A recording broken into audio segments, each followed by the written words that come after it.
Facebook লাইভে এসে কান্নায় ভেঙে পড়েন অনলাইন উদ্যোক্তা আলভিয়া। তার চোখে জল, গলায় কষ্ট আর হাতে যেন এক জীবনের সমস্ত যন্ত্রণা। তিনি বলেন তার বর্তমান স্বামী তার পুরো জীবনটাই নষ্ট করে দিয়েছেন, সন্তানদের বাড়ি থেকে তাড়িয়ে দিয়েছেন, আর এখন তাকেও বের করে দেওয়া হচ্ছে। এই ভিডিও সামনে আসার সাথে সাথেই শুরু হয় তীব্র আলোচনা। প্রায় 1 বছর আগে আলভিয়া স্বামীকে হারান। স্বামীর মৃত্যুর শোক কাটিয়ে ওঠার আগেই তিনি বিয়ে করেন তার মৃত স্বামীর বড় ভাইকে। শুধু আবেগ নয়, এই সিদ্ধান্তের পেছনে ছিল আর্থিক একটি কারণও। তার দাবি অনুযায়ী বিয়ের আগে শর্ত ছিল যে তার প্রায় 2 কোটি টাকার ঋণ পরিশোধ করে দেওয়া হবে। 2 সন্তান নিয়ে একা সংগ্রাম করতে থাকা এই নারীর কাছে এটি ছিল এক নতুন শুরুর আশা। বিয়ের খবর ছড়িয়ে পড়তেই সোশ্যাল মিডিয়ায় তুমুল সমালোচনার ঝড় ওঠে। অনেকেই বলেন এই সিদ্ধান্ত সামাজিক রীতির পরিপন্থী, অনেকে একে অনৈতিক বলেও আক্রমণ করেন। তবে এই নারী কখনোই মাথা নত করেননি। তিনি বারবার নিজের সিদ্ধান্তের পক্ষে দাঁড়িয়েছেন, যুক্তি দিয়েছেন আর সবকিছু উপেক্ষা করে বিশাল আয়োজনে বিয়ে সম্পন্ন করেছিলেন।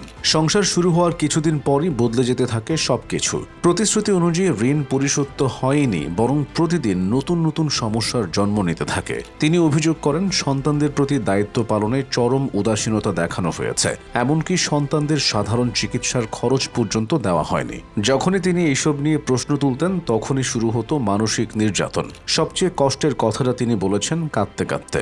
লাইভ ভিডিওতে তিনি জানান তাকে তার প্রথম স্বামীর কবরের পাশে যেতেও বাধা দেওয়া হয়। তিনি বলেন, আমি অনুরোধ করেছি, পা ধরে পর্যন্ত অনুরোধ করেছি যাতে আমাকে অন্তত একবার তার কবরের কাছে যেতে দেওয়া হয়। এমনকি দাবি করেন তার প্রথম স্বামীকে ঢাকায় দাফন করার ইচ্ছা থাকলেও তা মানা হয়নি। প্রতিটি শব্দে ফুটে ওঠে এক অসহায় মায়ের যন্ত্রণা, যিনি কেবল তার সন্তানদের জন্য নিরাপত্তা চেয়েছিলেন। দ্বিতীয় একটি ভিডিওতে তিনি আবারও সামনে আসেন সন্তানদের পাশে নিয়ে। সেখানে তিনি স্পষ্টভাবে বলেন তার স্বামী এখন তাকে এবং তার সন্তানদের ঘর থেকে বের করে দিতে চাইছেন। এই ভিডিওগুলো ভাইরাল হওয়ার পর নেটিজেনদের মধ্যে স্পষ্ট বিভক্তি দেখা যায়। একদল মানুষ মনে করছেন 1 বছর আগে যে সিদ্ধান্ত তিনি নিয়েছিলেন সেটাই ছিল মূলত ভুল এবং এখন তার পরিণতি ভোগ করতে হচ্ছে। কমেন্ট সেকশনে অনেকে লিখছেন এমন একটি সিদ্ধান্তের আগে আরও ভালোভাবে ভাবা উচিত ছিল।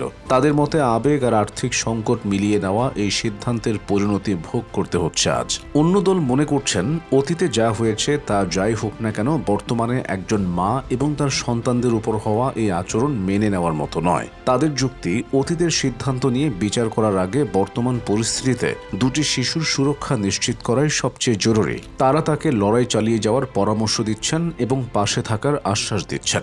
অনেকে আইনি সহায়তা নেওয়ার পরামর্শ দিচ্ছেন যাতে সন্তানদের অধিকার এবং নিজের সুরক্ষা নিশ্চিত করা যায়। এই বিতর্কের মধ্যেই প্রশ্ন উঠছে, সমাজ কি আসলেই বিধবা নারীদের জন্য নিরাপদ একটি ভবিষ্যৎ নিশ্চিত করতে পারছে?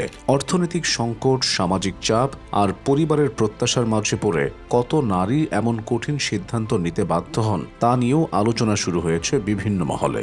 এখন প্রশ্ন একটাই, এই পারিবারিক টানাপোড়েনের সমাধান কোথায় গিয়ে থামবে? আইন কি বলবে? সমাজ কোন পক্ষে দাঁড়াবে? আর এই 2 সন্তানের ভবিষ্যৎ কেমন হবে তা সময় বলে দেবে।